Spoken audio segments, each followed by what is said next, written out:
தமிழ்நாட்டில் அறிமுகப்படுத்தப்பட்ட ஒரு அற்புதமான திட்டம் இப்போ மற்ற மாநிலங்களின் கவனத்தையும் ஈர்த்திருக்கு. குறிப்பா பஞ்சாப் மாநிலத்துல நம்ம கொண்டு வந்த அதே திட்டத்தை கொண்டு வர போறதா அறிவிப்புகள் வெளியாயிருக்கு. அது என்ன திட்டம்னு தானே யோசிக்கிறீங்க? தமிழ்நாட்டின் முதலமைச்சர் திரு மு.க. ஸ்டாலின் அவர்கள் காலை உணவு திட்டத்தை அமல்படுத்தி இருந்தாரு. இதே திட்டம் பஞ்சாப் மாநிலத்திலும் அமல்படுத்த போவதா பஞ்சாப் மாநிலத்தின் முதலமைச்சர் பாக்வந்த் மான் அறிவிச்சிருக்காரு. மதிய உணவு திட்டம் நல்லதுதான். ஆனா வேலைக்கு செல்லும் பெண்கள் காலையில சீக்கிரம் எழுந்து குழந்தைகளுக்கு காலை உணவு செய்யறதுல சிரமம் இருக்கு. அதனால இந்த காலை உணவு திட்டம் உங்க முதலமைச்சரின் மிகச்சிறந்த யோசனைன்னு புகழ்ந்திருக்காரு.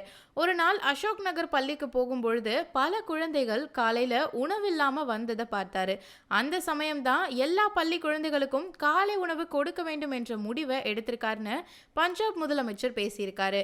2022 முன்னாள் முதலமைச்சர் அண்ணாதுரை பிறந்த நாளில் மதுரையில் இந்த திட்டத்தை ஸ்டாலின் தொடங்கினார்.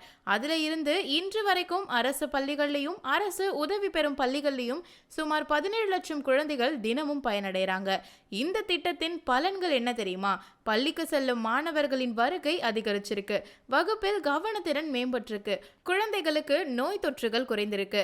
இதையெல்லாம் கேட்ட பாக்வந்த் மான் இது செலவில்ல, சமுதாய முதலீடுன்னு ஒப்புக்கொண்டுள்ளார்.